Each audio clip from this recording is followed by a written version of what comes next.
وأصحابه أجمعين أما بعد سورة البقرة أنبتي ونامت آية الله سبحانه وتعالى പറയുന്നു وإذ واعدنا موسى 40 ليلة ثم اتخذتم العجل من بعده وأنتم ظالمون ബനു ഇസ്രായേലുകാർക്ക് അല്ലാഹു ചെയ്തു നൽകിയ അനുഗ്രഹങ്ങളെക്കുറിച്ചാണ് ഈ ആയത്തുകളിൽ വിവരിച്ചുകൊണ്ടിരിക്കുന്നത്. അതിൻ്റെ ബാക്കിയാണ് ഈ ആയത്തും. വഇദ് വാവ് അത്ഫിന് വേണ്ടിയാണ്, ചേർത്തി പറയാൻ വേണ്ടി. ഇത്രയും കാര്യങ്ങൾ ചെയ്തു, അതിൽപ്പെട്ടതാണ് ഈ കാര്യം. വഇദ് ഇദ് എന്നുള്ള വാക്കിൻ്റെ അർത്ഥം എന്താ? ഉദ്കുർ, നിങ്ങൾ ഓർക്കുക. വഇദ് വാഅദ്ന ഫഅല വസ്ന അല്ല, അത് നമ്മൾ പഠിച്ചത് ഓർമ്മയില്ല മീസാനിൽ ഫഅല വസ്ന. അയ്യോ, വഅദ എന്ന് പറയാനാ വഅദ വാഗ്ദാനം നൽകി. ഇതാ വഅദ അഖ്ലഫ്, മുനാഫിഖിൻ്റെ ഹദീസിലില്ലേ, മുനാഫിഖിനെ കുറിച്ചുള്ള ഹദീസ് അന്ന് നമ്മൾ പറയും ഫഅല വസ്ന അതിനൊരു അർത്ഥം ഉണ്ടായിരിക്കും. എന്താണത്? പരസ്പരം എന്നുള്ളത്. വഇദ് വഅദ്ന മൂസ, വഇദ് വഅദ്ന മൂസ. അതിൻ്റെ മറ്റൊരു ഖിറാഅത്തുള്ളത് വഇദ് വഅദ്ന മൂസ എന്നാണ്. നാം മൂസക്ക് വാഗ്ദാനം നൽകിയപ്പോൾ എന്നാണ് അതിൻ്റെ പ്രകാരം അർത്ഥമാവും. വഇദ് വഅദ്ന എന്ന് പറയുമ്പോൾ എന്തായിരിക്കും അർത്ഥം? നാം മൂസക്ക് വാഗ്ദാനം നൽകിയപ്പോൾ. വഇദ് വഅദ്ന മൂസ എന്ന് പറയുമ്പോൾ അങ്ങോട്ടും ഇങ്ങോട്ടുമായി നാം മൂസാക്ക് വാഗ്ദാനം നൽകുകയും മൂസ നമുക്ക് വാഗ്ദാനം നൽകുകയും ചെയ്തപ്പോൾ. വഇദ് വഅദ്ന മൂസ, മൂസക്ക് എന്ത് വാഗ്ദാനം നൽകി? 40 ലൈല, 40 ലൈലത്തൻ 40 രാത്രി.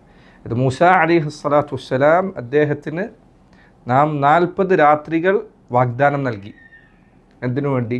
അല്ലാഹു സുബ്ഹാനഹു വതആല തൗറാത്ത് നൽകുന്നതിനു വേണ്ടി, മൂസാ നബിക്ക് കൽപ്പനകൾ നൽകുന്നതിനു വേണ്ടി 40 ദിവസം മൂസാക്ക് അല്ലാഹു സുബ്ഹാനഹു വതആല 40 ദിവസങ്ങൾ നിശ്ചയിച്ച് നൽകി.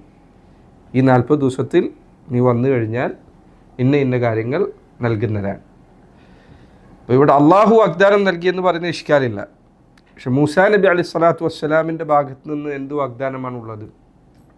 ചിലർ പറഞ്ഞു വല്ലാഹു അലം, നിശ്ചയിച്ച സമയത്ത് എത്തിക്കൊള്ളാം എന്നതാണ് മൂസ അലൈഹി സ്വലാത്തു വസ്സലാം അദ്ദേഹത്തിൻ്റെ വാഗ്ദാനം. അദ്ദേഹം വാക്ക് കൊടുത്തു, ഇന്ന സമയത്ത് പറഞ്ഞാൽ ആ സമയത്ത് ഞാൻ എത്തുന്നു മാത്രമല്ല, അദ്ദേഹം നേരത്തെ എത്തിയെന്നാണ്. അതുകൊണ്ടാണ് അള്ളാഹു ഖുർആനിൽ പറഞ്ഞത്, മൂസാ നബി അലൈഹി സ്വലാത്തു വസ്സലാമോട് അള്ളാഹു ചോദിച്ചു എന്നാണ്, വഅജിൽതു ഇലൈക റബ്ബി ലിതർദ. അള്ളാഹുവെ, ഞാൻ ധൃതിപ്പെട്ടു വന്നത് എന്തിനു വേണ്ടിയാണ്?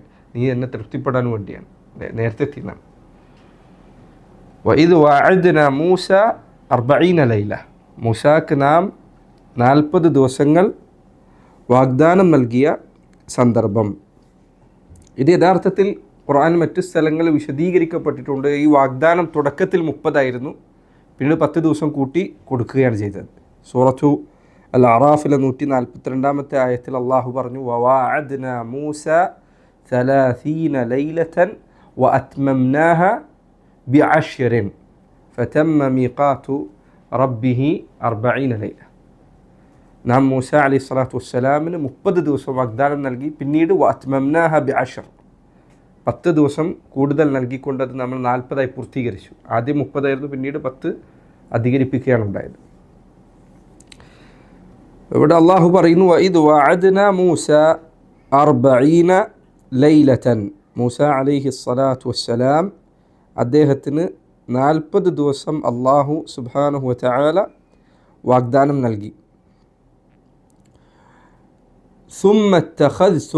ثم اتخذتم العجل من بعده, പിന്നീട് ഇത്തഖദ്തും, ഇത്തഖദ സ്വീകരിച്ചു, അഖദ എന്നാണ് എടുത്തു, ഇത്തഖദ എന്നാണ് സ്വീകരിക്കുക, ഒന്നിനെ നിശ്ചയിക്കുക, ഒന്നിനെ ആക്കി തീർക്കുക. ഉദാഹരണത്തിന് ഇത്തഖദ്തുഹു മുഅല്ലിമല്ലി, ഞാൻ ഇദ്ദേഹത്തെ എൻ്റെ അധ്യാപകനായി നിശ്ചയിച്ചു. ഇത്തഖദ്തുഹു താലിബല്ലി, ഇദ്ദേഹത്തെ ഞാൻ എൻ്റെ വിദ്യാർത്ഥിയായി സ്വീകരിച്ചു എന്ന് പറയും. സുമ്മ ഇത്തഖദ്തും, സുമ്മ പിന്നീട്, ഇത്തഖദ്തും നിങ്ങൾ എടുത്തു. ഇത്തഖദ്തു എന്നുള്ളത് മറ്റേ നമ്മുടെ ഖിറാഅത്തിൽ ഇത്തഖദ്തും എന്നാണ്, ദാലുണ്ട്. എന്നാൽ ഈ ഖിറാഅത്തിനോട് സമീപമായ ഖിറാഅത്താണ് ഖിറാഅത്ത് ശുഅബ. അതിൽ ഇത്തഖത്തും എന്നാണ്, ഇത്തഖത്തും ദാല് ഉച്ചാരണമില്ലാതെ. നമ്മുടെ ഖിറാഅത്തിൽ ഇത്തഖസ്തും, ഇത്തഖസ്തും, സുമ്മ ഇത്തഖസ്തും, പിന്നീട് നിങ്ങൾ നിശ്ചയിച്ചു, എടുത്തു, ആക്കി തീർത്തു. ഇത്തഖസ്തുമുൽ ഇജ്ല, അൽ ഇജ്ൽ പശുക്കുട്ടി, പശുവിനാണ് ഇജ്ൽ എന്നറിയാം, പൊതുവെ പശുക്കുട്ടികൾക്കാണ് ഉപയോഗപ്പെടുത്തുക. അൽ ഇജ്ല സുമ്മ ഇത്തഖസ്തുമുൽ ഇജ്ല, പിന്നീട് നിങ്ങൾ പശുക്കുട്ടിയെ നിശ്ചയിച്ചു, സ്വീകരിച്ചു, എടുത്തു. എന്തായി എടുത്തു? ഇത്തഖസ്തുമുൽ ഇജ്ല സുമ്മ ഇത്തഖസ്തുമുൽ ഇജ്ല മിൻ.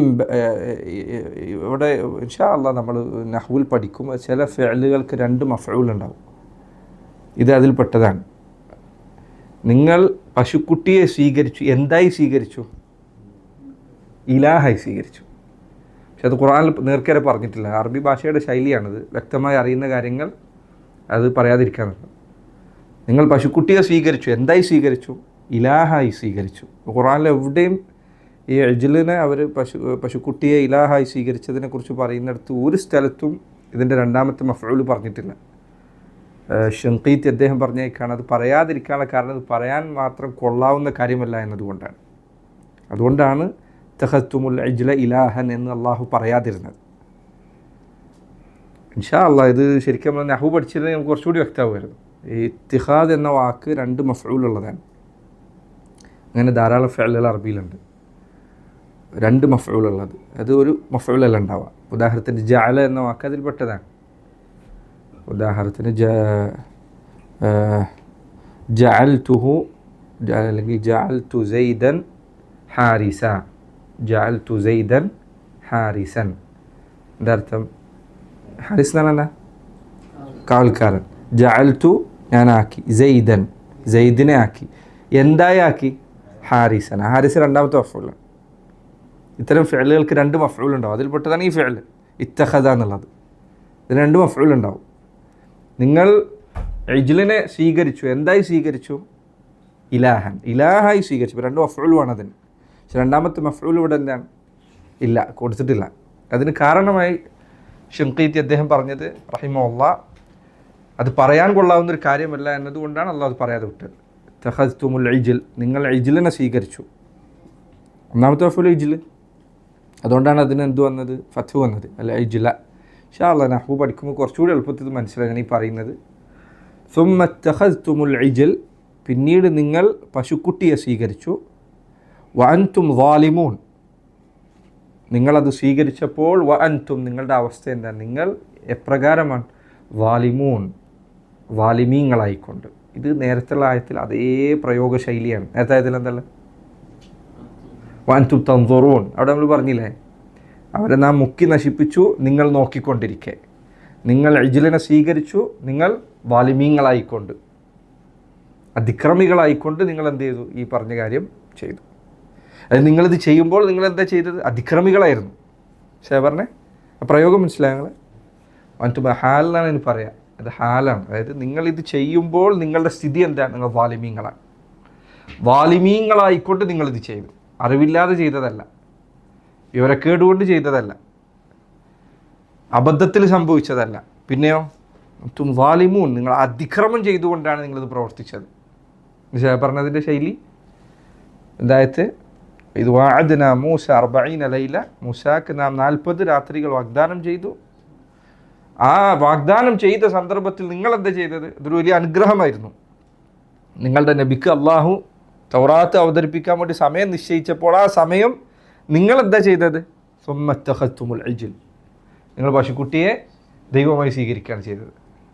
വഅൻതും ളാലിമൂൻ, നിങ്ങൾ അബദ്ധത്തിൽ ചെയ്തതല്ല, അതിക്രമികളായിക്കൊണ്ട് ചെയ്തതാണ്. കാരണം നബി കൽപ്പിച്ച് അവരോടൊപ്പം ആരുണ്ടായിരുന്നു? ഹാറൂൻ ഉണ്ടായിരുന്നു. ഹാറൂൻ അവരോട് ഇത് വിലക്കിയതാണ്. എന്നിട്ടും നിങ്ങൾ അലൈഹിസ്സലാത്തു വസ്സലാം, ഹാറൂൻ നബി അലൈഹിസ്സലാത്തു വസ്സലാം അദ്ദേഹം വിലക്കിയിട്ടും നിങ്ങൾ ചെയ്തതാണ്. നിങ്ങൾ വലിയ അതിക്രമികളായിരുന്നു. മനസ്സിലായോ പറഞ്ഞ ആയത്തിൻ്റെ അർത്ഥം? മനസ്സിലായോ? ഇതാണ് ആയത്തിൽ അള്ളാഹു സുബ്ഹാനഹു വതആല പറഞ്ഞിട്ടുള്ളത്. എന്താ അതിൻ്റെ തഫ്സീറിലുള്ളത്? അയ്യോ, ഇത് മറന്നു. മിൻ ബഅദിഹി, മിൻ ബഅദിഹി എന്ന് പറഞ്ഞാൽ വത്തഖസ്തുമുൽ ഇജ്ല മിൻ ബഅദിഹി, അതിനുശേഷം. ഈ മിൻ ബഅദിഹി എന്നതിൻ്റെ ഉദ്ദേശം എന്താണ്? ഒന്നിലധികം അഭിപ്രായങ്ങളുണ്ട്. ചിലർ പറഞ്ഞു മൂസാ നബി അലൈഹി സ്വലാത്തു വസ്സലാം അദ്ദേഹത്തിന് ശേഷം, അദ്ദേഹം മരിച്ചതിന് ശേഷം എന്നല്ല, കാരണം അദ്ദേഹം പോയതിന് ശേഷം. മൂസാക്ക് നാം ഈ രാത്രികൾ വാഗ്ദാനം ചെയ്തല്ലോ, അതിനുശേഷം നിങ്ങൾ എന്താ ചെയ്തത്?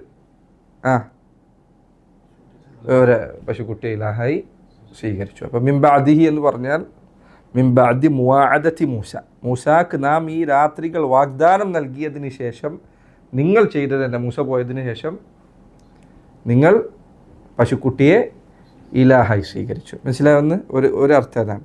രണ്ടാമതൊരർത്ഥം ചിലർ പറഞ്ഞത് മിൻ ബഅദിഹി എന്ന് പറഞ്ഞാൽ അവിടെ ഉദ്ദേശം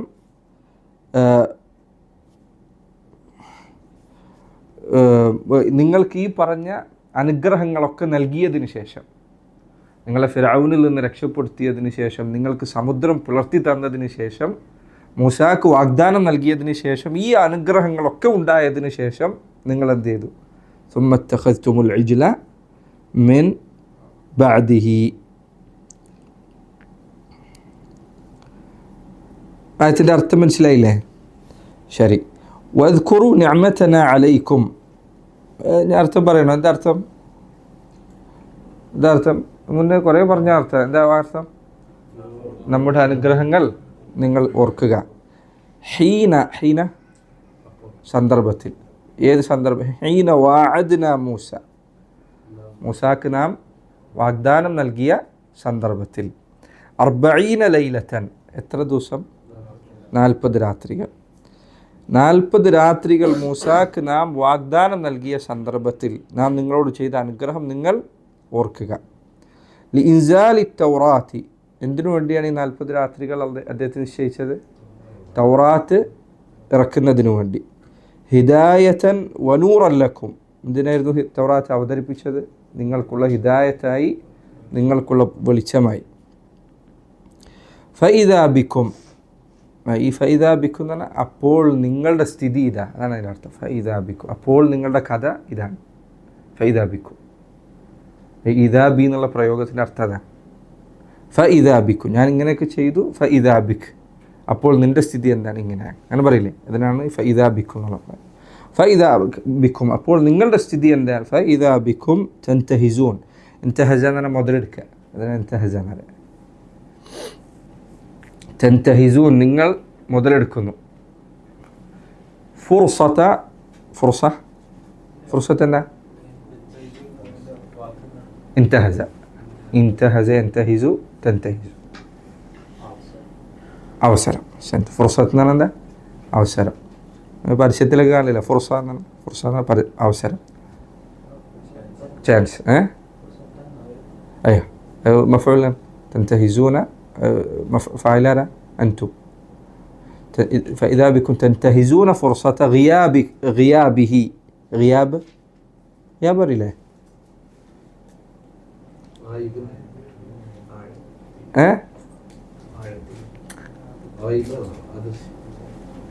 അതിനാണത്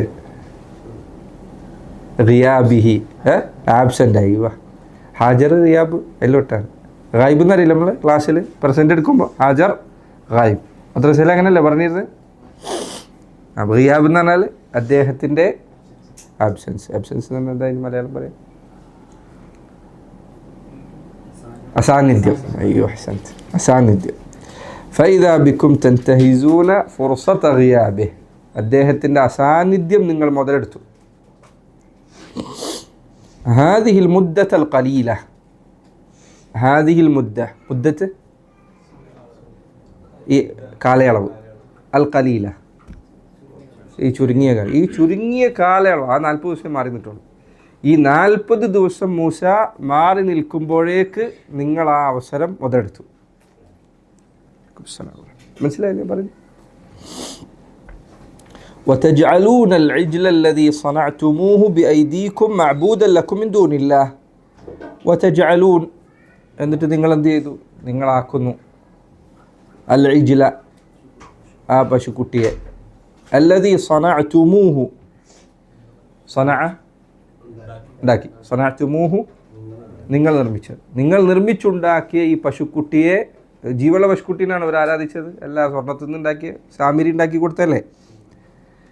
ഈ കഥ ഇൻഷാ അല്ലാഹ് പിന്നീട് വിശദമായി വേറെ സ്ഥലങ്ങളിൽ വരും. സൂറത്ത് താഹയിലും മറ്റൊക്കെ വന്നിട്ടുണ്ട്. ഇവിടെ അത് ചുരുക്കിയിട്ടേ പറഞ്ഞിട്ടുള്ളൂ.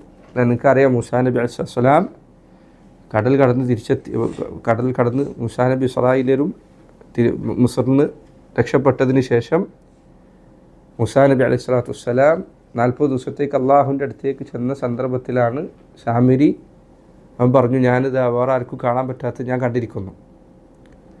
എന്നിട്ട് അവൻ എന്ത് ചെയ്തു, അവരടുത്ത് ബനു ഇസ്രായേലുകാരടുത്ത് പിന്നെ മിസ്റിൽ നിന്ന് അവർ കൊണ്ടുവന്ന സ്വർണ്ണം ഉണ്ടായിരുന്നു, അവരടുത്ത് ഏൽപ്പിച്ചിരുന്നത്. ഈ സ്വർണ്ണമെല്ലാം തീയിലേക്ക് എറിയാൻ കൽപ്പിച്ചു. ഇവരിത് തീയിലേക്ക് എറിഞ്ഞ സന്ദർഭത്തിൽ ഈ ഉരുകിയ സ്വർണം കൊണ്ട് ഇവൻ എന്ത് ചെയ്തു, ഒരു പശുക്കുട്ടിയുടെ രൂപമുണ്ടാക്കി. അതിനൊരു മുക്കറയിടുന്ന ശബ്ദം വരുമായിരുന്നു. ഈ കാറ്റ് പുറത്തേക്ക് വരുമ്പോൾ, അല്ലെങ്കിൽ കാറ്റടിച്ച് കഴിഞ്ഞാൽ ശബ്ദം പുറത്തേക്ക് വരും. എന്നിട്ട് അവർ പറഞ്ഞു, ഹാദ ഇലാഹു മൂസ, ഇതാണ് മൂസയുടെ ഇലാഹ്. അങ്ങനെ ഇവർ അതിനെ ആരാധിക്കാൻ തുടങ്ങി. ഹാറൂൻ അലൈഹി സ്വലാത്തു വസ്സലാം അവരെതിർത്തു. ഖുർആനിൽ ഈ സംഭവം പലയിടത്തും വിവരിക്കപ്പെട്ടിട്ടുണ്ട്. ഇവിടെ അത് ചുരുക്കിയിട്ടേ പറഞ്ഞിട്ടുള്ളൂ. ഇതാണ് ആ സംഭവം. സുമ്മ ഇത്തഖദ്തുമുൽ ഇജ്ല എന്ന് പറയുന്നത് അതിനെക്കുറിച്ചാണ്. വതജഅലൂന അൽ ഇജ്ല അല്ലദീ സനഅ്തുമൂഹു ബിഐദീകും, നിങ്ങളുടെ കരങ്ങൾ കൊണ്ട് നിങ്ങൾ നിർമ്മിച്ചുണ്ടാക്കിയ പശുക്കുട്ടിയെ മഅബൂദൻ ലക്കും, നിങ്ങൾ എന്താക്കി. അല്ല, അവിടെ രണ്ടാമത്തെ മഫ്ഊലാണത്, ജഅലൻ്റെ. തജഅലൂന അൽ ഇജ്ല മഅബൂദൻ, നിങ്ങളുടെ പശുക്കുട്ടിയെ നിങ്ങൾ എന്ത് ചെയ്തു, ആരാധ്യനാക്കി സ്വീകരിച്ചു. മഅബൂദൻ ലക്കും മിൻ ദൂനില്ലാഹ്, അള്ളാഹുവിന് പുറമേ ഉള്ള ഇലാഹായി നിങ്ങൾ അതിനെ സ്വീകരിച്ചു. വഹാദ അഷ്നഉൽ കുഫ്രി ബില്ലാഹ്, അഷ്ന ഷനാഅത്ത് എന്നൊക്കെ പറയും, ഏറ്റവും മോശമായത്, ഏറ്റവും വികൃതമായത്, ഏറ്റവും അപകടകരമായത്, ഏറ്റവും ഗുരുതരമായത്, ഇതൊക്കെയാണ് അഷ്ന എന്ന് പറഞ്ഞാൽ. ഷനാഅത്ത് എന്ന് പറഞ്ഞാൽ ഒരു കാര്യം അങ്ങേറ്റം മോശമാണെന്ന് പറയുന്നതാണ് ഷനാഅത്ത്. വഹാദ അഷ്നഉൽ കുഫ്രി ബില്ലാഹ്, അള്ളാഹുവിനോടുള്ള നിഷേധത്തിൽ ഏറ്റവും കടുത്ത രൂപം ഇതാണ്. ഏത്? അവനവൻ കൈകൊണ്ടുണ്ടാക്കിയൊരു വിഗ്രഹത്തെ പോയി ആരാധിക്കുക എന്നുള്ളത്. വഅൻതും ളാലിമൂന ബിത്തിഖാദികുമുൽ ഇജ്ല ഇലാഹൻ, വഅൻതും ളാലിമൂൻ, നിങ്ങളാകട്ടെ ളാലിമീങ്ങളാണ്, അതിക്രമികളാണ്. എന്തുകൊണ്ടാണ് നിങ്ങൾ അതിക്രമികളായത്? നിങ്ങൾ ഈ ബിത്തിഖാദിക്കും, നിങ്ങൾ സ്വീകരിച്ചു എന്നതിനാൽ അൽ ഇജ്ല ഇലാഹൻ, പശുക്കുട്ടിയെ ഇലാഹായി സ്വീകരിച്ചതിലൂടെ നിങ്ങൾ അതിക്രമമാണ് പ്രവർത്തിച്ചിട്ടുള്ളത്. ഈ ആയത്തിൽ അള്ളാഹു സുബ്ഹാനഹു വ തആല, നോക്കൂ ഇതിൻ്റെ ക്രമം നോക്കൂ നിങ്ങൾ. മൂസാ നബി അലൈഹി സ്വലാത്തു വസ്സലാം അദ്ദേഹത്തിൻ്റെ ജനതയെ ബനു ഇസ്രായേലുകാർക്ക് അള്ളാഹു നൽകിയ അനുഗ്രഹങ്ങളെക്കുറിച്ചാണ് ഈ ആയത്തിൽ അള്ളാഹു പറയുന്നത്. അപ്പോൾ അവർ ഫിർഔൻ്റെ കീഴിൽ പരീക്ഷണത്തിലായിരുന്നു. പിന്നീട് അള്ളാഹു അവരെ രക്ഷപ്പെടുത്തി സമുദ്രം പിളർത്തി നൽകി. അതാണ് തൊട്ട് മുന്നത്തെ ആയത്തിൽ പറഞ്ഞത്. അവരുടെ ശത്രുവിനെ അവരുടെ കൺമുന്നിൽ വെച്ച് മുക്കിക്കൊന്നു. അതിനുശേഷം അള്ളാഹു സുബ്ഹാനഹു വ തആല അവർക്ക് അനുഗ്രഹമായിക്കൊണ്ട് തൗറാത്ത് എന്ന കിതാബ്, ഏറ്റവും ഖുർആൻ കഴിഞ്ഞാൽ ഏറ്റവും അഅ്ളമുൽ കുതുബ് തൗറാത്താണ്. ഖുർആൻ കഴിഞ്ഞാൽ ഏറ്റവും മഹത്തരമായ ഗ്രന്ഥം തൗറാത്താണ്. തൗറാത്തിന് ധാരാളം പ്രത്യേകതകളുണ്ട്. അതിൻ്റെ പ്രത്യേകതകൾപ്പെട്ടതാണ് അള്ളാഹു സുബ്ഹാനഹു വ തആല അവൻ്റെ കരങ്ങൾ കൊണ്ട് എഴുതി നൽകിയതാണ് തൗറാത്തിൻ്റെ ഏടുകൾ. തൗറാത്തിൻ്റെ പ്രത്യേകതയാണ്. തൗറാത്ത് അള്ളാഹു അവൻ്റെ കരങ്ങൾ കൊണ്ട് എഴുതിയ ഏടുകളാണ് മൂസാ നബി അലൈഹി സ്വലാത്തു വസ്സലാമിന് നൽകിയത്. തൗറാത്തിൻ്റെ പ്രത്യേകതയിൽപ്പെട്ടതാണ്. ഈ തൗറാത്ത് നൽകുന്നതിന് വേണ്ടി മൂസാ അലൈഹി സ്വലാത്തു വസ്സലാമിന് 40 ദിവസം അള്ളാഹു നിശ്ചയിച്ച് നൽകി. ഇത്തരമൊരു അവസരം അവർ അള്ളാഹുന് ശുക്ർ നൽകുന്നതിന് വേണ്ടി ഉപയോഗിക്കേണ്ട സമയമായിരുന്നു. ഇബ്നുൽ ഖയ്യിം റഹിമഹുല്ലാഹ് അദ്ദേഹം പറഞ്ഞേക്കാണ്, അവരുടെ കുഫറിൻ്റെ കാഠിന്യം അദ്ദേഹം വിവരിച്ചപ്പോൾ അദ്ദേഹം പറഞ്ഞു, ആ സമുദ്രത്തിൽ നിന്ന് കരയിലേക്ക് എത്തിയിട്ട് അവരുടെ കാലുകൾ ഉണങ്ങാനുള്ള സമയമായിട്ടില്ല, അപ്പോഴത്തേക്ക് അവർ ഈ ധിക്കാരം കാണിച്ചു. എന്നാൽ അത്രയും സമയമില്ല, ഇത്രയും വലിയ അത്ഭുതം കണ്ടുകൊണ്ട് എത്തിയിട്ടുള്ളൂ. ഇത്രയും വലിയ ഒരു അതിക്രമിയിൽ നിന്ന് രക്ഷപ്പെട്ട് സമയം വൈകിയിട്ട് പോലുമില്ല, ആകെ കുറഞ്ഞ ദിവസങ്ങളായിട്ടുള്ളൂ. അപ്പോഴേക്ക് അവർ ചെയ്തത് ഏതെങ്കിലും ചെറിയ തിന്മയല്ല, പിന്നെ ആദ്യം തന്നെ പോയി ചാടുന്നത് വിഗ്രഹാരാധനയിലേക്കാണ്. ആദ്യം തന്നെ അവർ പോയിട്ട് ചാടുന്ന വിഗ്രഹാരാധനയിലേക്കാണ്. ഇപ്പോൾ അവരുടെ ഒപ്പമുണ്ടായിരുന്ന നബി ആകട്ടെ അവരോട് താക്കീത് ചെയ്ത് നിങ്ങൾ ചെയ്യാൻ പാടില്ല, എന്നിട്ടും അവർ ഈ ധിക്കാരം കാണിക്കുകയാണ് ചെയ്തത്. അവരുടെ അതിക്രമത്തിൻ്റെ കാഠിന്യം ഈ പറഞ്ഞതിൽ നിന്ന് മനസ്സിലാക്കാൻ സാധിക്കും. അപ്പോൾ അതാണ് ഈ ആയത്തിൽ അള്ളാഹു സുബ്ഹാനഹു വ തആല പറഞ്ഞിട്ടുള്ളത്. ഇബ്നുൽ ഖയ്യിം റഹിമഹുല്ലാഹ് അദ്ദേഹം ഈ ആയത്തിൻ്റെ തഫ്സീർ അല്ലെങ്കിൽ ഈ ആയത്ത് വിവരിച്ചുകൊണ്ട് അദ്ദേഹം പറഞ്ഞു, അവർ ഷിർക്ക് ചെയ്തു എന്ന് മാത്രം പറഞ്ഞാൽ പോരാ, മറിച്ച് ഷിർക്കിൻ്റെ ഏറ്റവും അതിഗുരുതരമായ അവസ്ഥയിലേക്കാണ് അവർ എത്തിപ്പെട്ടത്. ഒന്ന്, 4-5 കാരണങ്ങൾ നമുക്ക് പറയാൻ പറ്റും. ഒന്നാമത്തെ കാരണം ഞാൻ ഈ പറഞ്ഞതുപോലെ അള്ളാഹു സുബ്ഹാനഹു തആല മനുഷ്യരെ പഠിച്ചതിന് ശേഷം കാണിച്ചു നൽകിയ അതീവ അത്ഭുതകരമായ ദൃഷ്ടാന്തം കണ്ട് അവരുടെ കണ്ണിൽ നിന്ന് ആ കാഴ്ച മറഞ്ഞിട്ടില്ല. സമയം വളരെ കുറഞ്ഞ സമയമായിട്ടുള്ളൂ. എന്നിട്ടാണ് അവർ ഈ ധിക്കാരം കാണിച്ചത്. ഒന്ന്. രണ്ടാമത്തെ കാര്യം, അവർക്കിടയിൽ അവരുടെ നബിയുണ്ട്. ഹാറൂൻ അലൈഹിസ്സലാത്തു വസ്സലാം അവർക്കിടയിലുണ്ട്. മൂസാ നബി ആവട്ടെ മരിച്ചിട്ടുമില്ല. മൂസാ നബി അവർക്കിടയിലുണ്ട്. അദ്ദേഹം അവിടെ പോയിട്ടുള്ളൂ. രണ്ടാമത്തെ ധിക്കാരത്തിൻ്റെ കാഠിന്യം അത് നബിയെ ധിക്കരിക്കുകയാണ്. അള്ളാഹുവിൻ്റെ റസൂലിനെ കൺമുന്നിൽ വെച്ച് ധിക്കരിക്കുകയാണ്. അത് രണ്ടാമത്തെ കാര്യമാണ്. ഇബ്നുൽ ഖയ്യിം അദ്ദേഹം പറഞ്ഞു, നബി മരിക്കാൻ വരെ കാത്തുന്നില്ല വഴിപഴക്കാൻ വേണ്ടിയിട്ട്. അതിനു മുൻപേ അവർ ദീനിൻ്റെ ഒന്നാമത്തെ കൽപ്പനനെ ധിക്കരിച്ചാണ്, തൗഹീദാണ്. മൂന്നാമത്തെ കാര്യം അദ്ദേഹം പറഞ്ഞു, അവർ ആരാധിച്ചത് ഒരു ജീവനുള്ള വസ്തുവിനെ പോലുമല്ല. പിന്നെ എന്തിനാ ആരാധിച്ചത്? നിർജീവമായ വസ്തുവിനെ പോയിട്ടാണ് ആരാധിക്കുന്നത്. കാരണം ഈ പശുക്കുട്ടി ജീവനുള്ള പശുക്കുട്ടി കൂടിയല്ല, പിന്നെയോ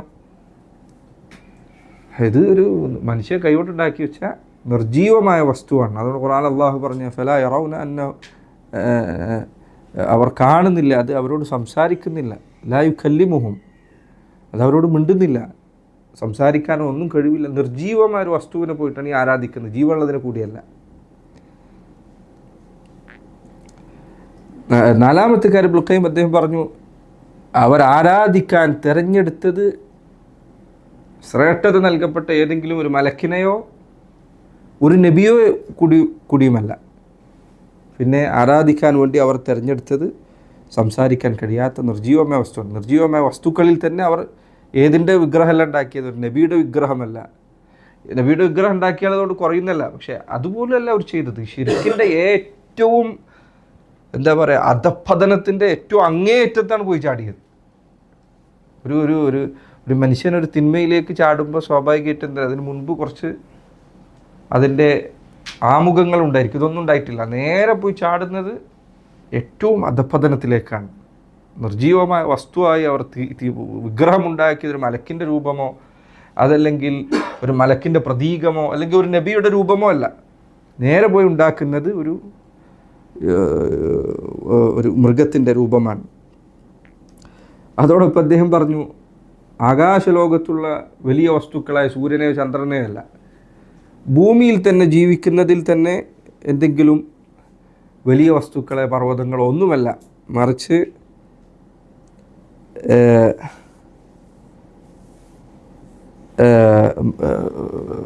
അദ്ദേഹം പറഞ്ഞു, അവർ സ്വീകരിച്ചത് മൃഗങ്ങളിൽ തന്നെ ഏറ്റവും ദുർബലനായ ഒരു മൃഗത്തെയാണ്, അതായത് പശുവിനാണ് ആരാധിച്ചത്.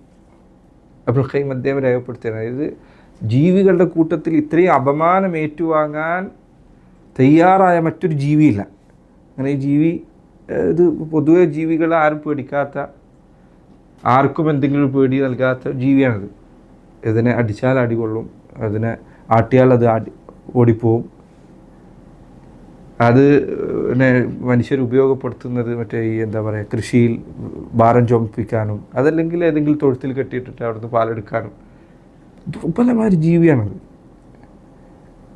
അതുകൊണ്ട് സുബ്ഹാനല്ലാഹ്, ചില ആളുകൾ ഇതിനെ ആരാധിക്കുന്ന ആളുകളെക്കുറിച്ച് രേഖപ്പെടുത്തിയ പിന്നെ ഇത് പുറം രാജ്യങ്ങളിൽ വന്ന് കണ്ട ആളുകൾ പറഞ്ഞേക്കാണ്, മനുഷ്യർ ഇതിനെ ആരാധിക്കാൻ തിരഞ്ഞെടുത്തു എന്നുള്ളത് അജബായ കാര്യമാണ്. കാരണം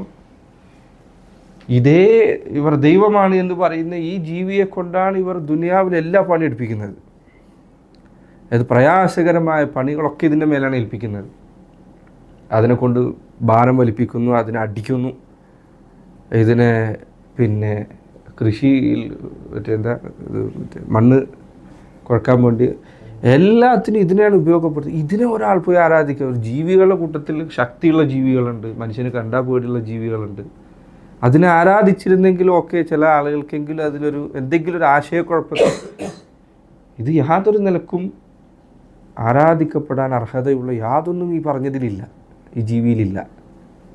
എന്നിട്ട് അതിനെ പോയിട്ടാണ് ഇവർ ആരാധിച്ചത് എന്നത് അത്ഭുതകരമായ കാര്യമാണ് എന്ന് ഇബ്നുൽ ഖയ്യിം റഹിമഹുല്ലാഹ് അദ്ദേഹം രേഖപ്പെടുത്തിയേക്കണം. എന്നിട്ട് അദ്ദേഹം പറഞ്ഞു, അതിൽ തന്നെ ജീവനുള്ള പശുവിനെ സ്വീകരിച്ചില്ല, പിന്നെ അവരുടെ കൈകൾ കൊണ്ട് തന്നെ നിർമ്മിച്ചില്ല. അവരുടെ ആവശ്യമുള്ള, അവരില്ലെങ്കിൽ ഈ സാധനം ഇല്ല, അവരാണ് ഇതിനുണ്ടാക്കിയത്, അതിനെ പോയിട്ടാണ് അവർ ആരാധിച്ചത്. ഇത് സുബ്ഹാനല്ലാഹ് ഈ കാലഘട്ടത്തിൽ ഇസ്ലാമിൻ്റെ പേരിൽ ജാറങ്ങളും മക്ബറകളും കെട്ടിയുണ്ടാക്കുന്ന ആളുകൾക്കും ബാധകമാണ്.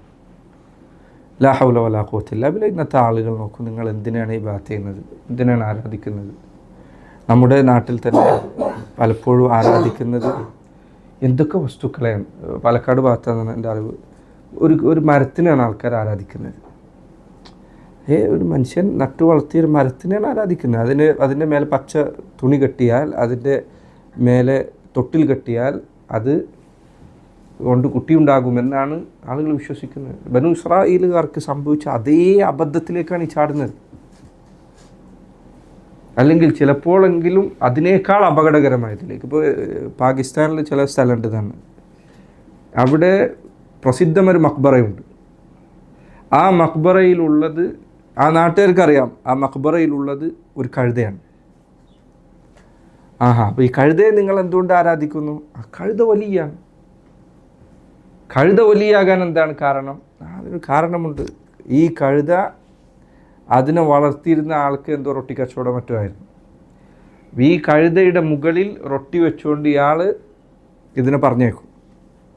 അപ്പോൾ ഈ കഴുത അയാളുടെ കസ്റ്റമേഴ്സ് ആരൊക്കെയാണോ ആ വീടുകൾ ഏതൊക്കെയാണെന്ന് ഈ കഴുതക്ക് അറിയായിരുന്നു, ഇതിന് വഴി അറിയായിരുന്നു.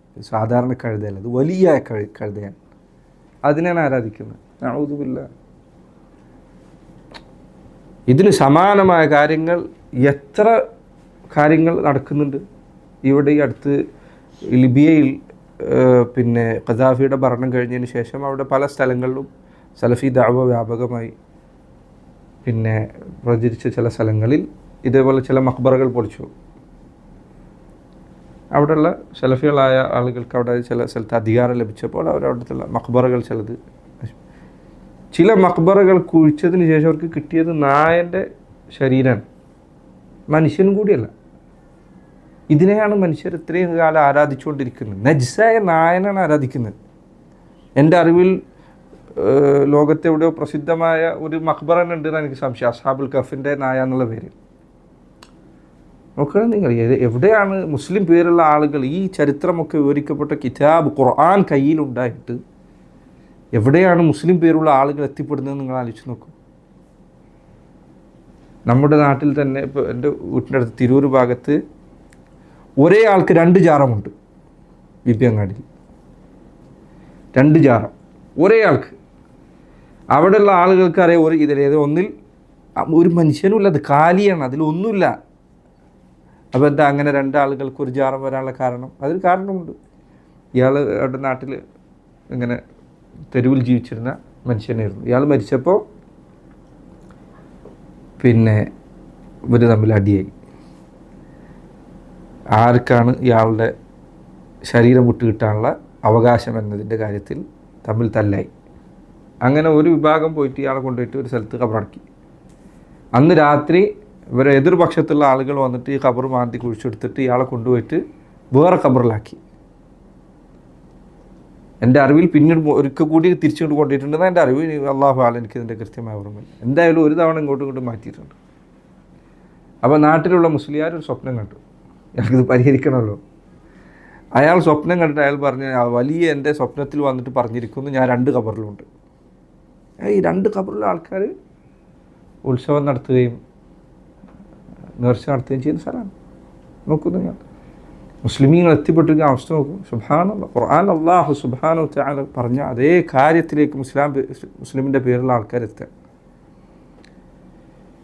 ഇന്ന് ഇതുപോലെ എന്തിനെയൊക്കെയാണ് ആളുകൾ ആരാധിക്കുന്നത്? എന്തിനൊക്കെയാണ്? ജാറത്തിൻ്റെ മണ്ണ്, ജാറത്തിലുള്ള തുണി, ജാറത്തിൽ നിന്ന് കിട്ടുന്ന എണ്ണ, ജാറത്തിൽ നിന്ന് കിട്ടുന്ന ഉറുക്ക്, ജാറത്തിൽ നിന്ന് കിട്ടുന്ന ഏലസ്, വലിയൻ്റെ വസ്ത്രം. എനിക്കറിയാം, പിന്നെ ആളുകൾ ചിലർ എനിക്കറിയുന്ന ആൾക്ക് ഞാൻ തമാശ ഉണ്ടാക്കി പറയുന്നതല്ല. പിന്നെ ചില ആളുകൾ വലിയാണെന്ന് ധരിക്കപ്പെടുന്ന ചില ആളുകൾ അവർ തന്നെ പറയുന്നത് കേട്ടതെന്നാണ്. ഇവർ ശ്രീലങ്കയിലും മറ്റൊക്കെ പോയിട്ട് എന്ത് ചെയ്യുക, അവർ വലിയാണ്. അപ്പോൾ ഈ വലിയൻ്റെ വസ്ത്രത്തിന് വേണ്ടി പിടിവലിയാണ്. അതിൽ തന്നെ അടിവസ്ത്രം വരെ ആളുകൾ ലേലം ചെയ്ത് വാങ്ങിക്കുകയാണ്. ഒരു മനുഷ്യന് വേറൊരുത്തന് ഉപയോഗിച്ച് തൊടാൻ പോലും അറപ്പുണ്ടായേക്കാവുന്ന അടിവസ്ത്രത്തിന് വേണ്ടി അടിയാണ്. അവൻ്റെ ബനിയനും അവൻ്റെ ഉള്ളിലുള്ള വസ്ത്രവും വാങ്ങിക്കാൻ വേണ്ടിയിട്ട്. ഔദുബില്ലാ. ഓക്കെ, എങ്ങനെയൊക്കെയാണ് ആളുകൾ എത്തിപ്പെടുന്നത് നിങ്ങൾ ചിന്തിച്ച് നോക്കൂ. ജനങ്ങൾ എവിടെയാണ് എത്തിപ്പെടുന്നത്? അള്ളാഹു ഖുർആൻ പറയും, സുമ്മ ഇത്തഖദ്തുമുൽ ഇജ്ല മിൻ ബഅദി വഅൻതും ളാലിമൂൻ. നിങ്ങൾ ളാലിമീങ്ങളായിരിക്കെ ഈ പറഞ്ഞ പ്രവൃത്തി ചെയ്തു, പശുവിനെ നിങ്ങൾ ആരാധിച്ചു എന്നുള്ളത്. ഇത് അവർ ആരാധിച്ചത് ഹാറൂൻ അലൈഹിസ്സലാം അവർക്കിടയിലുള്ള സന്ദർഭത്തിലാണ്.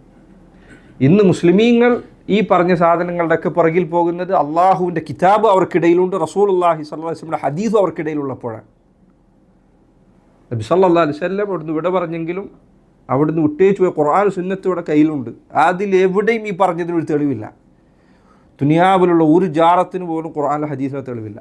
ദുനിയാവിലുള്ള ഒരു മഖ്ബറക്ക് പോലും ഖുർആനിലെ ഹദീസിലെ തെളിവില്ല. എന്നിട്ട് ആളുകൾ എത്തിപ്പെടുന്നത് ഈ അവസ്ഥയിലാണ്. ലാ ഇലാഹ ഇല്ലല്ലാഹ്. അപ്പോൾ ഈ ആയത്ത് യഥാർത്ഥത്തിൽ ഇബ്നു അബ്ബാസ് പറഞ്ഞതുപോലെ ബനു ഇസ്രായേലുകാരെ താക്കീത് ചെയ്തുകൊണ്ട് ഖുർആൻ അവതരിച്ച ആയത്തുകളെല്ലാം മുസ്ലിങ്ങൾ കൂടി ബാധകമാണ്. അത് അവർക്ക് മാത്രമുള്ളതല്ല, നമുക്കും അതേ പിഴവ് വരാതിരിക്കാൻ വേണ്ടിയാണ് ഖുർആനിൽ അള്ളാഹു ഈ ആയത്തുകളിലൂടെയൊക്കെ നമ്മെ ഓർമ്മപ്പെടുത്തുന്നത്. ഈ ആയത്തിൽ സഹോദരങ്ങളെ ധാരാളം പാഠങ്ങളുണ്ട്. അതിൽപ്പെട്ടത് ഒന്ന് ഈ പറഞ്ഞ ശിർക്കിൻ്റെ ഗൗരവമാണ്. അള്ളാഹു സുബ്ഹാനഹു വ തആല പറഞ്ഞതുപോലെ വഅൻതും ളാലിമൂൻ, നിങ്ങൾ അതിക്രമികളായിക്കൊണ്ടാണ് ഈ പറഞ്ഞ പ്രവൃത്തി ചെയ്തത് എന്ന് അള്ളാഹു ബനു ഇസ്രായേലുകാരോട് പറഞ്ഞിരിക്കുന്നു. എൻ്റെ പ്രിയപ്പെട്ട മുസ്ലിമീങ്ങളെ, ഖുർആൻ പഠിക്കുന്ന ഇസ്ലാമിൽ വിശ്വസിക്കുന്ന ഏതൊരു ആളും ഈ പറഞ്ഞ ആയത്തുകളിൽ നിന്ന് പാഠം ഉൾക്കൊള്ളേണ്ടതാണ്. അള്ളാഹു സുബ്ഹാനഹു വ തആല എന്തുകൊണ്ടാണ് ബനു ഇസ്രായേലുകാരെ ഇങ്ങനെ ആക്ഷേപിച്ചത്? അവർ തെളിവില്ലാതെ ഇത് സ്വീകരിച്ചതുകൊണ്ടാണ്. അവർക്ക് യാതൊരു തെളിവുമില്ലാതെ ഒരു പശുക്കുട്ടിയെ ആരാധിച്ചു എന്നതുകൊണ്ടാണ്. അതിന് സമാനമായ കാര്യം തന്നെയാണ് ജാറങ്ങളിലും മഖ്ബറകളിലും ഉണ്ടാകുന്നത്. ഇതിന് യാതൊരു തെളിവുമില്ല, ഒരു തെളിവുമില്ല. ഇതിന് യാതൊരു തെളിവുമില്ല. ഒരു വേള ഒരു മനുഷ്യൻ പറയും മൗദൂആയ ഹദീസ് പോലും ഇതിന് തെളിവില്ല എന്ന് പറഞ്ഞാൽ ചിലപ്പോൾ അത് പറഞ്ഞ് ശരിയാണ്. കെട്ടിച്ചമച്ച ഹദീസ് പോലും ഇല്ല എന്ന് പറയേണ്ടി വരും. ജാറം കെട്ടിപ്പൊക്കി അതിനെ ആരാധിക്കാൻ അങ്ങനെ പറഞ്ഞാൽ ഒരാൾക്ക് ചിലപ്പോൾ പറഞ്ഞ് ശരിയാൻ പറയേണ്ടി വരും. കാരണം അതിന് മാത്രം തെളിവില്ല. ഇതിന് ഈ മഖ്ബറകൾ ഉണ്ടാക്കാൻ, ജാറങ്ങളുണ്ട്, അതിൻ്റെ അടുത്ത് പോയി സുജൂദ് ചെയ്യാൻ, അതിൻ്റെ അടുത്ത് പോയി ഇബാദത്ത് ചെയ്യാൻ, അതിനെ പോയി വിളിച്ച് പ്രാർത്ഥിക്കുക, യാതൊരു തെളിവുമില്ല. ഈ ആയത്ത് പഠിപ്പിക്കുന്ന പ്രധാന പാഠങ്ങളിലൊന്ന് അതാണ്. മറ്റൊരു പാഠം യഹൂദർ അവരുടെ അതിക്രമത്തിൻ്റെ രൂപമാണ്. അവർ പഴയ കാലം മുതലേ അവരുടെ അവസ്ഥ ഇതാണ്. അള്ളാഹുവിൻ്റെ കൽപ്പനകൾ ധിക്കരിക്കുന്നതിൽ അങ്ങേറ്റത്തെ ധിക്കാരം പുലർത്തിയിരുന്ന ജനതയാണ് യഹൂദർ. അത് ഈ കാലഘട്ടത്തിൽ അതിന് യാതൊരു വ്യത്യാസവുമില്ലാതെ തുടരുന്നുണ്ട്. മറ്റൊരു പാഠം അദ്ദേഹം രേഖപ്പെടുത്തിയത്, അല്ലെങ്കിൽ ചില പണ്ഡിതന്മാർ രേഖപ്പെടുത്തിയത്, യഹൂദർ നബി സല്ലല്ലാഹു അലൈഹി വസല്ലമയുടെ കാലഘട്ടത്തിൽ അള്ളാഹുവിൻ്റെ റസൂലിനോട് പ്രത്യേകമായി കാണിച്ചു നൽകാൻ ആവശ്യപ്പെട്ട ഒരു ദൃഷ്ടാന്തമുണ്ടായിരുന്നു. ആ ദൃഷ്ടാന്തം എഴുതി രേഖപ്പെടുത്തപ്പെട്ട ഒരു കിതാബ് ഇറക്കിത്തരണം എന്നതായിരുന്നു. സൂറത്തു അൻ-നിസായിലെ 153-ാമത്തെ ആയത്തിൽ അള്ളാഹു പറയുന്നു, യസ്അലുക അഹ്ലുൽ കിതാബി അൻ തുനസ്സില അലൈഹിം കിതാബൻ മിനസ്സമാ. വേദക്കാർ നബിയെ അങ്ങയോട് ചോദിക്കുന്നു, ആകാശലോകത്തു നിന്ന് ഒരു കിതാബ് അവർക്ക് ഇറക്കി കൊടുക്കാൻ. ഫഖദ് സഅലു മൂസ അക്ബറ മിൻ ദാലിക്. മൂസയോട് അവർ അതിനേക്കാൾ വലുത് ചോദിച്ചിട്ടുണ്ട്. ഏതാ വലുത്? ഫഖാലു അരിനല്ലാഹ ജഹ്റ. ഞങ്ങൾക്ക് അള്ളാഹുവിനെ നേർക്കേറെ കാണിച്ചു തരണമെന്ന് അവർ ആവശ്യപ്പെട്ടിട്ടുണ്ട്. ഫഅഖദത്ഹും الصاعقة بظلمهم. അങ്ങനെ അവർക്ക് അതിനുള്ള ശിക്ഷയായി ഒരു ഘോര ശബ്ദം അവരെ പിടികൂടുകയുണ്ടായി. എന്നിട്ട് അള്ളാഹു പറഞ്ഞു, ثم اتخذوا العجل من بعد ما جاءتهم البينات. നബി, അവർ നിന്നോട് എഴുതി രേഖപ്പെടുത്തിയ കിതാബല്ലേ ചോദിക്കുന്നത്, അവർക്ക് എഴുതി രേഖപ്പെടുത്തിയ ഒരു കിതാബ് നാം കൊടുത്തിരുന്നു, മൂസാ നബിക്ക് കൊടുത്തത്. എന്നിട്ട് അവരെന്താ ചെയ്തത്? പശുക്കുട്ടിയെ പോയി ആരാധിക്കുകയാണ് ചെയ്തത്. അപ്പോൾ അത് കൊടുത്തതുകൊണ്ട് ഇവർ നന്നാവില്ല. ഒരു കിതാബ് ലഭിച്ചു എന്നതുകൊണ്ട് ഇവർ നന്നാകുമെന്നാണ് വിചാരിക്കുന്നത്. ഇല്ല, അത് മൂസാക്ക് കൊടുത്തിട്ടുണ്ട്. എന്നിട്ട് അവർ എന്താ ചെയ്തത്? നോക്കൂ, ഖുർആൻ്റെ ആയത്തുകൾ തമ്മിൽ ബന്ധം നോക്കൂ നിങ്ങൾ. ഈ ആയത്ത് ചിലർ പറഞ്ഞു അതിനുള്ള മറുപടി കൂടിയാണ്. നിങ്ങൾ നബി സല്ലല്ലാഹു അലൈഹി വസല്ലമയോട് എഴുതി രേഖപ്പെടുത്തിയ ഒരു കിതാബാണ് ചോദിക്കുന്നത്, നിങ്ങൾക്ക് മൂസാക്ക് കിട്ടിയിട്ടുണ്ട്. എന്നിട്ട് നിങ്ങൾ എന്താ ചെയ്തത്? നിങ്ങൾ പശുക്കുട്ടിനെ പോയി ആരാധിക്കല്ലേ ചെയ്തത്. സൂറത്തുൻ നിസായിലെ 153-ാമത്തെ ആയത്തിൽ അത് വന്നിട്ടുണ്ട്. ശൈഖുൽ ഇസ്ലാം ഇബ്നു തൈമിയ്യ റഹിമഹുല്ലാഹ് ഈ ആയത്ത് സൂചിപ്പിച്ചുകൊണ്ട് അദ്ദേഹം പറഞ്ഞു, ഈ ആയത്തിൽ നിന്ന് പിൽക്കാലഘട്ടത്തിൽ ചില സൂഫികൾ അവർ 40 ദിവസത്തിനൊരു പ്രത്യേകത കൽപ്പിക്കാൻ തെളിവ് കണ്ടെത്തിയിട്ടുണ്ട്. അതിന്നുണ്ട് ചില ആൾക്കാരുടെ അടുത്ത് 40 ദിവസത്തിനൊരു പ്രത്യേകത. പഴയകാലത്ത് സൂഫികളിൽ ചിലർ 40 രാത്രി ഖൽവത്തിൽ ഒറ്റയ്ക്കിരുന്നാൽ അവന് അള്ളാഹുവിൽ നിന്നുള്ള ഇൽഹാമിൻ്റെ വാതിൽ തുറക്കുമെന്ന് വാദിച്ചിരുന്നു. 40 രാത്രി എന്നിട്ട് ഇരുട്ടത്ത് പോയിരിക്കും. അതിൽ തരീഖത്തിൻ്റെ സൂഫിമാർ തരീഖത്തിൻ്റെ വ്യത്യാസങ്ങൾക്കനുസരിച്ച് ഈ 40 ദിവസം പല കോലത്തിലാണ്, പല തരീഖത്തുകളിലും. ചില തരീഖത്തുകൾ വലിയ പഴവില്ലാത്ത തരീഖത്താണെങ്കിൽ 40 രാത്രി ഒറ്റയ്ക്കിരിക്കാനേ പറയണം. 40 ദിവസം പുറത്തേക്ക് ഇറങ്ങാൻ പാടുള്ളൂ, സ്ഥലത്ത് തന്നെ ഒറ്റയ്ക്കിരിക്കണം. ചിലർ പറയും ഇല്ല, ഒറ്റയ്ക്ക് വീട്ടിലിരുന്നാൽ പോരാ, പിന്നെ വിദൂരമായ വിജനമായ ഏതെങ്കിലും പ്രദേശത്ത് പോയി ഒരു മുറി ഉണ്ടാക്കിയിട്ട് ആ മുറിയുടെ ഉള്ളിൽ ഒറ്റയ്ക്കിരിക്കുക, ഒരു മനുഷ്യരടുത്തുണ്ടാകാൻ പാടില്ല. 40 ദിവസം ഒറ്റയ്ക്കിരിക്കണം. അതിന് ഈ ആയത്തോട് തെളിവാക്കിയിട്ടുണ്ട്. അതുപോലെ തന്നെ ചില ആളുകൾ, ഇത് ഞാൻ ഉണ്ടാക്കി പറയുന്നതല്ല, നിങ്ങൾ കേട്ടാൽ ഞാൻ ഉണ്ടാക്കി പറയും, ഞാൻ ഒരിക്കലും ഉണ്ടാക്കി പറയുന്നതല്ല. ചില തരീഖത്തുകളിൽ ഷെയ്ഖന്മാർ പറഞ്ഞു കൊടുക്കുക നഗ്നനായി പോയിരിക്കണം എന്നാണ് 40 രാത്രി. ഈ തരീഖത്തിൽ നിന്ന് തൗബ ചെയ്ത് മടങ്ങിയ ആൾക്കാരിൽ ചിലരുടെ വിവരണങ്ങൾ കാണാത് 40 രാത്രി വിവസ്ത്രനായി ഒറ്റക്ക് 40 രാത്രിയിലും എങ്ങനെ പട്ടിണി എടുക്കാൻ പറ്റും അങ്ങനെ കിടക്കണം എന്നാണ്. 40 രാത്രിയിലേക്ക് 40 ഈത്തപ്പഴവും കുറച്ച് വെള്ളം കൊടുക്കും. ഒരു ദിവസം ഒരു ഈത്തപ്പഴം, എന്നിട്ട് ഇങ്ങനെ പട്ടിണി കിടക്കണം എന്നാണ്. 40ാമത്തെ ദിവസം ഇൽഹാം ഉണ്ടാവുമെന്ന് പറയാം.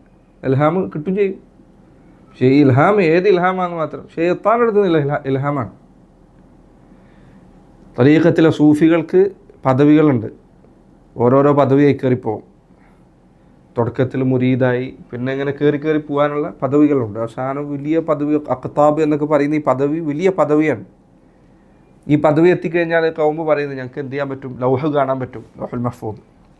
ഇതിൽ അകപ്പെട്ട ആളുകൾ പിന്നീട് തൗബ ചെയ്തപ്പോൾ അവർ പറഞ്ഞായി കാണാം. അതുകൊണ്ടാണ് സൂഫികളിൽ ചില വൃത്തികേടുകൾ പ്രവർത്തിക്കുന്നത്, ഹറാം ചെയ്യും. അവർ പറയുന്നത് കാരണം എന്താ? കാരണം അള്ളാഹു ലൗഹിൽ കാണിച്ചു തന്നിരിക്കുന്നു ഇന്ന ദിവസം ഇന്ന രാത്രിയിൽ ഞാൻ വ്യഭിചരിക്കുമെന്ന്. അപ്പോൾ ആ ലൗഹിലുള്ളത് നടപ്പിലാക്കുക എന്നുള്ളത് ഇബാദത്താണ്. അതുകൊണ്ട് നോക്കണം ശൈത്താൻ എങ്ങനെയാണ് ആളെ വഴിവെപ്പിക്കുന്നത് നോക്കി. ലാ ഹൗല വലാ ഖുവത ഇല്ലാ ബില്ലാഹ്. അപ്പോൾ ലൗഹിലുള്ളതാന്ന് പറഞ്ഞിട്ട് ശൈത്താൻ കാണിച്ചു കൊടുക്കുക, നീ ഇന്ന ദിവസം ഇന്ന രാത്രി ഇന്ന സ്ഥലത്ത് പോയി വ്യഭിചരിക്കണം എന്നാണ്, അല്ലെങ്കിൽ ഇന്ന സ്ഥലത്ത് പോയിട്ട് 2 കുപ്പി കള്ളു കുടിക്കണം എന്നാണ്. അപ്പം ഇവന് പറയാണ് ഇത് ലൗഹിലുള്ളതാണ്, അപ്പം ഞാനത് നടപ്പിലാക്കണം, അള്ളാഹുവിൻ്റെ കൽപ്പനയാണത് എന്നാണ് ഇവൻ പറയുന്നത്. ലാ ഹൗല വലാ ഖുവത ഇല്ലാ ബില്ലാഹ്. ഇന്ന അല്ലാഹ ലാ യഅ്മുറു ബിൽ ഫഹ്ശാ അതഖൂലൂന അലല്ലാഹി മാ ലാ തഅലമൂൻ. ഖുർആൻ അല്ലാഹു ജാഹിലിയാക്കളോട് ചോദിച്ച ചോദ്യമാണ്. അള്ളാഹു ഒരിക്കലും വൃത്തികേട് ചെയ്യാൻ കൽപ്പിക്കൂല. അള്ളാഹുവിൻ്റെ മേലെയാണ് നിങ്ങൾ ഈ ഹറാം കെട്ടി ചമക്കുന്നത്. ഇപ്പം നമ്മുടെ നാട്ടിൽ അൽഹംദുലില്ലാഹ് തൗഹീദി ദഅവത്ത് കാരണം ഇത്തരം വാദങ്ങൾ കുറേയൊന്നും ഇപ്പോൾ പുറത്തേക്ക് വരുന്നില്ല. പക്ഷെ ഇത് കൊണ്ടുവരാനുള്ള ശ്രമം ഇപ്പോഴും നടക്കുന്നുണ്ട്. പഴയ കാലത്ത് ഇത് വ്യാപകമായിരുന്നു, ഈ ജാതി വൃത്തികേടുകൾ തരീഖത്തിൻ്റെ ശൈഖന്മാർ ചെയ്തു കൂട്ടുന്നത്. അതിൽ ചിലതൊക്കെ ഇടക്ക് ഒറ്റയും തെറ്റായിട്ട് പുറത്തു വരാറുണ്ട്. വൃത്തികേടുകൾ മുരീദന്മാരെ കൊണ്ട് ചെയ്യിപ്പിക്കുന്നത്, എനിക്ക് നാവുകൊണ്ട് പറയാൻ പോലും പറ്റാത്ത അശ്ലീലതകളും വൃത്തികേടുകളും. അതിന് തെളിവെന്താ? മൂസാ നബിക്ക് 40 ദിവസം കൊടുത്തു എന്നുള്ളതാണ്. അള്ളാഹുവിൻ്റെ റസൂൽ സല്ലല്ലാഹു അലൈഹി വസല്ലം ഇത്തരം സന്ദർഭങ്ങളിലാണ് സഹോദരങ്ങളെ മെൻഹജു സലഫ് എന്നത് നമ്മുടെ കയ്യിലുള്ള ഏറ്റവും വലിയ ആയുധമാകുന്നത്.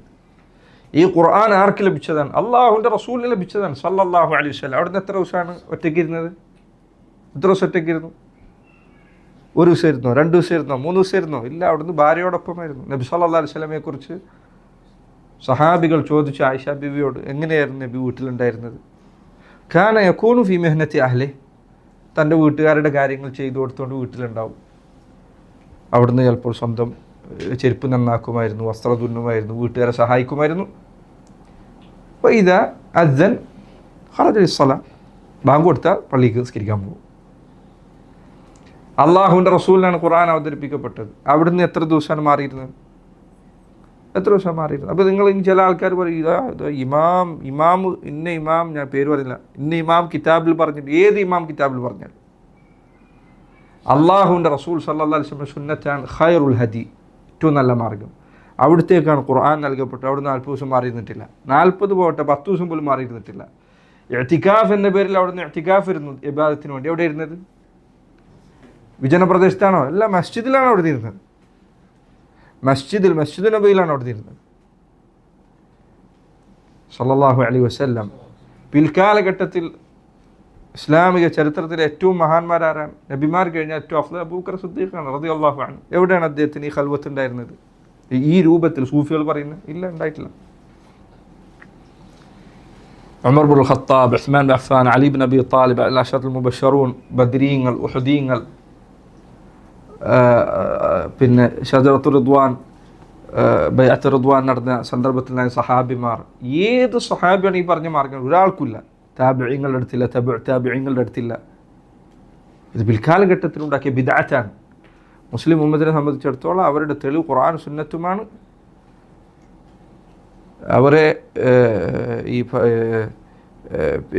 ഈ പറഞ്ഞ ആയത്തിലുള്ളതാകട്ടെ, ഒന്ന് ഇത് നബിമാർക്ക് മാത്രം നൽകപ്പെട്ടതാണ്, മൂസാ നബിക്ക് മാത്രമാണ്. ഇത് ബനു ഇസ്രായേലുകാർ പോലും 40 ദിവസം ഇങ്ങനെ ഇബാദത്തായി സ്വീകരിച്ചിരുന്നില്ല. ഒന്നാമത്തെ കാര്യം, ഇത് മൂസാ നബിക്കുള്ളതായിരുന്നു. മൂസാ നബിയുടെ ഈ 40 ദിവസം ബനു ഇസ്രായേലുകാർ അവരുടെ ഇബാദത്തായി കണ്ടിരുന്നോ? ഇല്ല, അവർക്ക് ഈ 40 ദിവസം അങ്ങനെ ഉണ്ടായിരുന്നില്ല. ഉണ്ടായിരുന്നു എന്ന് തന്നെ വെക്കുക. ഇനി ബനു ഇസ്രായേലുകാർക്ക് 40 ദിവസം അങ്ങനെ പ്രത്യേകമായിട്ട് കൽപ്പിച്ചിരുന്നു എന്ന് വിചാരിക്കുക. എങ്കിൽ തന്നെ അതെന്താണ്? ശർഉ മൻ ഖബ്ലന, നമ്മുടെ മുൻപുള്ളവർക്ക് നൽകപ്പെട്ട ശർആണ്. ആ ശർഅ് ഖുർആൻ വന്നതോടുകൂടി എന്തായിരിക്കുന്നു? എന്തായിരിക്കുന്നു? മൻസൂഖൻ, ദുർബലമാക്കപ്പെട്ടിരിക്കുന്നു. അവരുടെ ദീനിലെ വിധിവിലക്കുകൾ നമുക്ക് ബാധകമല്ല ഉണ്ടെങ്കിൽ തന്നെ. ഈ ആയത്ത് ചില ആളുകൾ അങ്ങനെ തെളിവാക്കിയിട്ടുണ്ട്. അതിൽ തന്നെ ഉണ്ട്. ഞാൻ പറഞ്ഞാൽ അടുത്ത ആയത്തും കൂടി വേണ്ട, ഇൻഷാ അല്ലാഹ് അടുത്ത ആയത്ത് എടുക്കാം. വഹദാ അല്ലാഹു അഅലം, സ്വല്ലല്ലാഹു വസല്ലം ബാറക അലാ നബിയിനാ മുഹമ്മദ് വഅലാ ആലിഹി വസഹ്ബിഹി വസല്ലം.